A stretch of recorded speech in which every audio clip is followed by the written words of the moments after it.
Je vous présente aujourd'hui notre 467e journal de bord. Jean-Marie Le Pen, bonjour. Bonjour.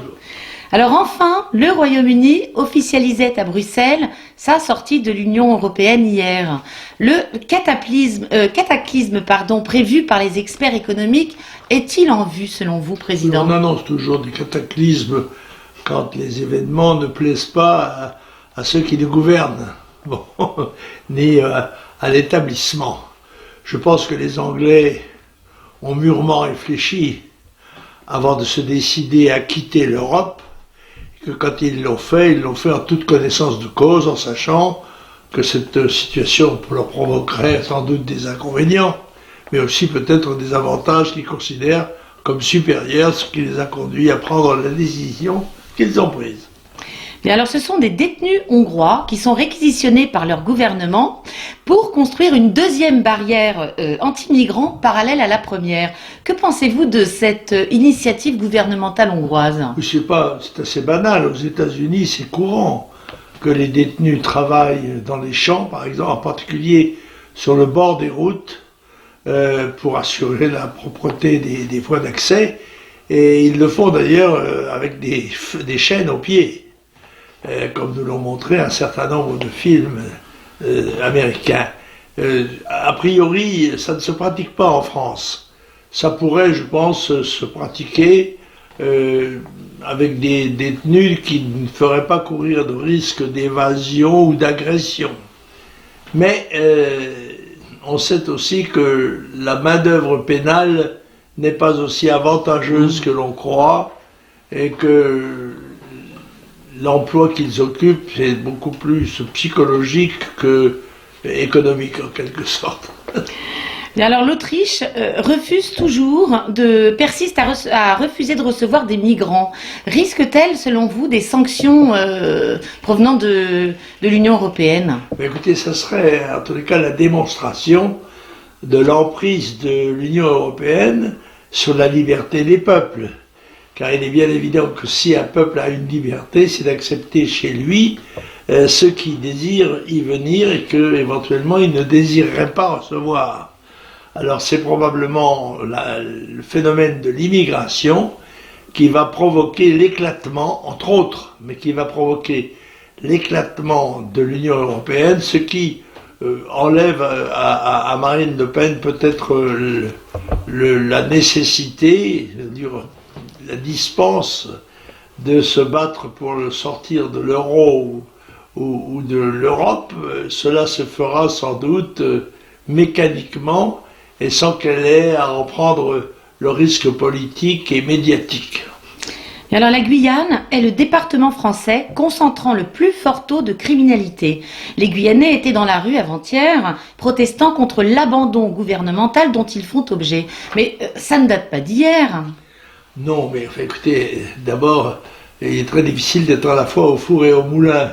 Parce que quand il y a une situation budgétaire déficitaire depuis 40 ans dans notre pays, en métropole, premier service, si j'ose dire, eh bien les départements d'outre-mer sont maltraités à proportion de leur éloignement. Or, la Guyane est loin, elle est peu peuplée, et par conséquent, mais elle a quand même un certain nombre de représentants turbulents. Madame Taubira en est directement issue. Et donc la Guyane sait faire parler d'elle quand même. En l'occurrence, c'est un territoire donc sud-américain qui est soumis à une très forte pression migratoire, tant du côté du Brésil que du côté du Suriname. Il y a là, si vous voulez, 12 ou 1300 kilomètres de frontières oui, qui sont pratiquement impossibles à contrôler et à surveiller.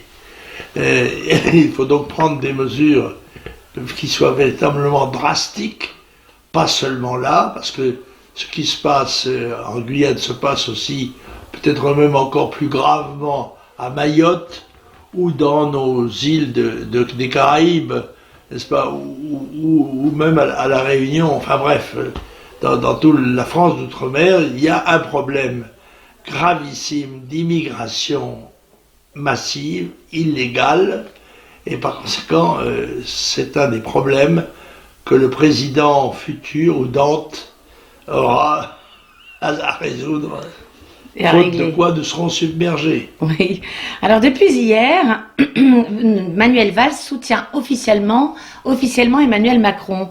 Alors, êtes-vous surpris et assiste-t-on à l'éclatement définitif du Parti socialiste? La valse, ça se danse à l'endroit ou à l'envers. Là, on a une petite démonstration de valse à l'envers. Je ne sais pas quelles en sont les conséquences pour lui-même, mais je pense que ça va porter un coup mortel au Parti socialiste qui était déjà à l'agonie et que par conséquent n'avait pas besoin de ce coup de poignard dans le dos pour aller au tapis. Enfin, nous allons voir, c'est le déroulement des choses. Et il n'est pas sûr d'ailleurs que le ralliement de M. Valls à M. Macron ait été accueilli positivement par ce dernier, parce que, en effet, il arrivera un moment où il sera clair que le mouvement En Marche n'est qu'un déguisement de la bande à François Hollande. On attend d'ailleurs avec impatience la prise de position du président de la République. Elle ne manquera pas de sel, je pense. Il faut l'attendre. À voir. Dans une vidéo américaine diffusée sur Internet, dont le lien s'affiche d'ailleurs à l'écran, on voit que le grand remplacement des populations européennes en particulier n'est pas un fantasme, mais au contraire une tragique réalité démographique bientôt irréversible. Vous l'avez regardé, quels sont vos commentaires? Oui, je dois dire que l'image est toujours plus percutante que la parole. Et cette petite vidéo qui dure 5 minutes, je crois, apporte une démonstration claire du processus de désintégration qui nous frappe et de la possibilité de submersion. En notant par exemple que au-dessous de 1,3 enfants par femme, alors que je rappelle que il faut 2,11 pour assurer seulement le remplacement des populations, au-dessous d'1,3, ça devient irréversible. Or, il y a déjà 2 pays européens qui sont dans cette situation, je crois. C'est l'Italie peut-être et le Portugal. Enfin, l'Italie en tout cas. La France se caracole, si j'ose dire, en tête des pays européens. Et pour cause, c'est qu'avec 1,8, cependant très insuffisant pour assurer la reconduction des populations existantes, mais une partie de ce pourcentage est acquis grâce aux enfants des immigrés, n'est-ce pas, et même des immigrés récents. Par conséquent, on ne peut pas dire qu'il s'agit à proprement parler d'une population qui soit française autrement que de papier. Non pas qu'il n'y ait pas des immigrés qui sont des patriotes sincères et même dévoués, mais parce que la naturalisation de masse a pour conséquence d'en faire entrer dans notre communauté des gens qui n'ont pas rompu avec leur nationalité d'origine et qui ne se sentent pas les devoirs qui nous sont imposés à nous, citoyens français, je dirais, de souche. Français de souche. Un père de famille chinois a été tué lors d'une intervention de police cette semaine, en début de semaine, dimanche soir plus exactement. La communauté chinoise, généralement extrêmement discrète et silencieuse, se mobilisait en protestation. Il semblerait que Pékin même soit intervenu. Du côté de l'Élysée, silence radio. Tout le monde n'est pas Théo, non, pour faire réagir. Il faut dire que c'est la démonstration que la présence des étrangers dans notre pays constitue autant de limitation de notre liberté et de notre indépendance, puisqu'il suffit d'un accident, peut-être d'une bavure, qui sont toujours possibles dans tous les pays du monde, pour qu'un pays comme la Chine intervienne officiellement pour protester contre la mort d'un de ses ressortissants. Je crois que, je ne sais pas quel est le fond de cette affaire, comment cette mort est intervenue. Mais ce qui est certain, c'est qu'elle a mobilisé sur le terrain un certain nombre de manifestants, parfois agressifs, ce qui n'est pas l'habitude, en effet, des ressortissants chinois, et l'intervention plus importante du gouvernement de Chine, sa protestation, qui suivait d'ailleurs une série de protestations visant les agressions dont sont victimes les touristes chinois ou asiatiques d'ailleurs en général. C'est un défaut de sécurité dans notre pays, et cela c'est à la charge du gouvernement français, il n'y a sans aucun doute. Et alors Marine Le Pen était reçue au Kremlin par Vladimir Poutine. Y voyez-vous un signe de l'évolution de son image internationale, de son statut? C'est tout à fait évident, parce que Marine Le Pen a été reçue récemment par le président du Liban, M. Aoun. Elle a été reçue au Tchad par le président M. Déby, et elle est reçue alors là au Kremlin, en Russie, par Vladimir Poutine, ce qui est en effet un signe de reconnaissance de l'importance du Front National dans la vie politique française, c'est certain. Le président a tenu à préciser que ce n'était pas une ingérence dans la campagne électorale, ce qui est courtois, mais tout de même, je crois que c'est à inscrire à l'actif de Marine Le Pen. C'est une réussite qui est face à un certain nombre d'échecs, notamment aux États-Unis, mais enfin, toutes ces choses-là vont dépendre du nombre de voix obtenues aux élections. Bien entendu. Alors, pas de lecture à évoquer cette semaine, cher Président. Cependant, vous aviez plusieurs événements importants à signaler.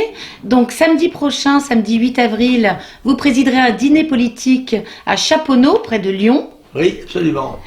Et puis, bien entendu, nous revenons au grand défilé du 1er mai. Oui, que nous souhaitons grand. D'ailleurs, je le dis franchement, j'écris cette semaine à nos amis, aux amis dont j'ai les adresses, pour leur demander de nous aider à financer cette manifestation dont j'évalue à peu près le prix à 20 000 euros, parce qu'il y a beaucoup de dispositions à prendre sur le plan du défilé d'une part, sur le plan de la réunion d'autre part, la logistique. La logistique, etc. Tout cela coûte cher, et les comités Jeanne, qui sont jeunes et ne sont pas très fortunés. Par conséquent, nous faisons un appel à tous nos amis pour qu'ils aident à ce que ce défilé ait la majesté et l'importance qu'il mérite. Voilà, donc défilé, bien sûr, en l'honneur de Sainte Jeanne d'Arc, mais aussi fête du travail, qui rassemblera donc Civitas, le Parti de la France, en plus des comités Jeanne. Et donc, vous donnez rendez-vous à tout le monde, à tous nos amis, à 10h, place du Palais Royal. Place du Palais Royal, et de là défiler jusqu'à la place des Pyramides, où je prendrai la parole, je ferai un discours, et je donnerai la consigne de deuxième tour, parce que nous serons en effet à ce moment-là entre les deux tours. D'accord. Bon, alors nous nous retrouvons la semaine prochaine. Merci, cher Président. Je vous en prie.